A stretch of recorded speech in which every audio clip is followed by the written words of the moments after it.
हरि ओम नारायण। प्रणव कहो तो को पति आए। श्वास वायु तत्व है, यह स्पर्श का विषय है। यह नाक की राह जाती है, नाक का काम सूंघना है, यानी यह गंध संवेदना है। पर प्राण शब्द संवेदना है, यह आकाश तत्व से बनता है। प्राण की तासीर का ज्ञान वैद नाड़ी पकड़कर या आला लगाकर करता है। आकाश शब्द और प्राण एक तरह से पर्यायवाची शब्द हैं।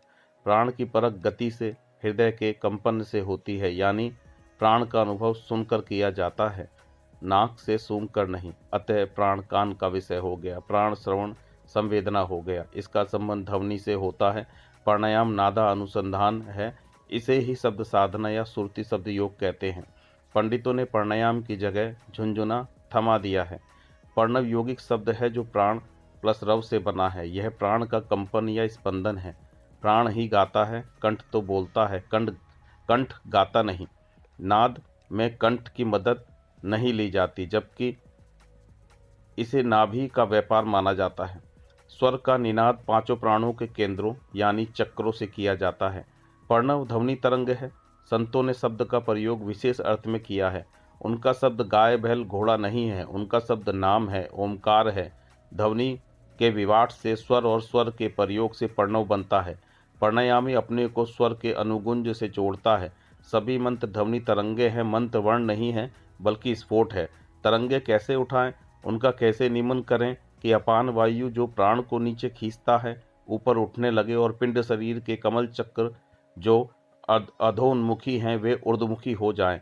यही उल्टा जाप है, यही प्राणायाम है। प्राण अपान आदि कंजों को ऊर्ध्वमुखी बनाकर सहस्त्र पर प्राण की प्रतिष्ठा करने का प्रयास है प्राणायाम। यह चेतना की अंतर्मुखी यात्रा है। प्राण रूप ईश्वर का अपने हृदय में दर्शन की सर्वोत्कृष्ट योग विधि ही प्राणायाम है। प्राण में मंत्र डालना नहीं पड़ता, प्राण में मंत्र स्वतः फूटते हैं। दुख है कि प्राय लोग श्वास क्रिया को ही प्राणायाम समझते हैं। शास्त्रों के टीकाकारों और भाष्यकारों ने ऐसी भूल करवाई है, जबकि श्वास नियंत्रण नाड़ी शोधन है। यह प्राणायाम की पीठिका है। हजारों वर्षों से एक ही झूठ को दोहराया जा रहा है कि नाड़ी शोधन ही प्राणायाम है। जो योगी हैं, जानकार हैं, वे मौन रहे, पर जिसने योग को नहीं किया, केवल ग्रंथ पढ़े, उन्होंने कुछ का कुछ कह दिया। जबकि पंडितों को प्राणायाम के बारे में बोलने का अधिकार नहीं था, क्योंकि योग का चौथा सोपान है प्राणायाम। इस पर योगी का ही व्यक्तित्व सत्य हो सकता था। पुस्तकीय ज्ञानियों ने बड़ा घोर माठा किया, मानवता का बड़ा नुकसान किया कि भारत की आध्यात्म विद्या आम न हो सकी। नाद ब्रह्म की उपासना विपथगामी हो गई।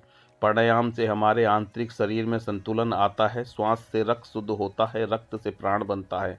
ध्यान के दो रूप हैं, श्वास क्रिया यानी नाड़ी शोधन और प्राण क्रिया यानी प्राणायाम। वैसे श्वास क्रिया नहीं है बल्कि स्वभाव है, जबकि प्राणायाम क्रिया है। हम चाहे या ना चाहें श्वास चलेगी, पर हमारे वश में नहीं है। हम श्वास के वश में हैं, पर प्राणायाम हमारे वश में है। हम चाहें तो करें, चाहे ना करें। अतः प्राणायाम कर्म है। आप तो प्राणायाम नहीं करते, पर प्राण तो शरीर में रहता है। प्राण को आप ना तो देख सकते ना स्पर्श कर सकते हैं, पर श्वास को आप महसूस करते हैं। ढोते भी हैं, तेज चल रही है या मध्यम देखते हैं, पर प्राण की तस्दीक आप सुनकर करते हैं। श्वास द्वारा सूंघने से प्राण का पता नहीं चलेगा, नाड़ी की गति सुननी पड़ती है। ध्वनि तरंगों में प्राण का पता होता है। ये तरंगे ही मंत्र हैं। इसे ही संत गम गति, गायक सरगम और योगी प्राणायाम कहते हैं। श्वास क्रिया से भाषा का संबंध है, प्राण क्रिया से प्रणव का संबंध है। भाषा के प्रयोग से मन दौड़ता है, स्वर के प्रयोग से मन लगड़ा हो जाता है। भाषा को आप छोटी बड़ी नहीं कर सकते। स्वर द्रुत और विलंबित होता है, मन अंतर्मुखी होता है, तभी स्वराधान संभव है। स्वर मन को कैद कर लेता है, चित्त को निरुद्ध कर देता है। जैसे स्वर संधान में मन नहीं बसता, वैसे ही स्वर संधान में भी एकाग्रता होती है। यहाँ मन स्वतः स्थिर हो जाता है, मुग्ध हो जाता है। इसमें क्रिया करनी ही नहीं थी। एक मूर्ख ही पूरक रेचक करता ही है। पंडितों ने मूर्ख बनाया, सोचा कैसे कह दे कि हम प्राणायाम नहीं जानते हैं, श्वास तो सबकी चलती है ही। कह दें कि करते रहो, पूरक रेचक तो अंतर क्या पड़ता है। कोई घाटा तो नहीं है, भले फायदा नहीं है तो दिया होम्योपैथिक डोज, फायदा नहीं करेगा तो नुकसान भी नहीं करेगा। विचित्रताओं का देश है भारत। लाखों प्रातनाग दबाने का खेल खेलते आपको मिलेंगे। बेचैन लोग, प्राण संयम प्राणायाम है। चेतना को शब्द से हटाकर स्वर पर लगा देना प्रणव साधना है। मंत्रों का उच्चार ध्वन्यात्मक होता है, वार्णिक नहीं। मंत्र की पहचान ही है रव यानी ध्वनि तरंग और श्वास। ना तो प्राण होता है ना रव होता है। रव प्राण का बुदबुदा है। आप कितना ही श्वास चलाते रहें, प्राण का नवनीत नहीं निकलेगा, क्योंकि प्राण नाक से नहीं हृदय में होता है। पांचों प्राण अतः केंद्रों पर होते हैं। नाक से तो आप प्राणायाम कैसे कर लोगे? रेचक को आप यह तो नहीं कहेंगे कि प्राण निकल रहा है?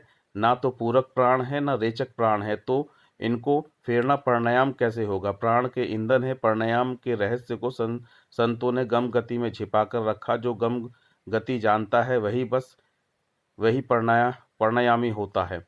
नाक रगड़ने से प्राणायाम का कोई लेना देना नहीं है। ज्ञानवाही नाड़ियों के सूक्ष्म केंद्रों पर प्राण का निवास होता है। प्राण भारहीन प्रकाश का नाम है। इसमें गमक और चमक की दो क्रियाएं होती हैं। गर्भ में शिशु की बढ़त गोपनीय होती है, वैसे ही प्राणायाम भी गोपनीय है। सुरति नीति शब्द योग परम गोपनीय है। प्राणायामी का प्राणायाम करना आपको पता तभी चलेगा जब आप भी प्राणायामी हो।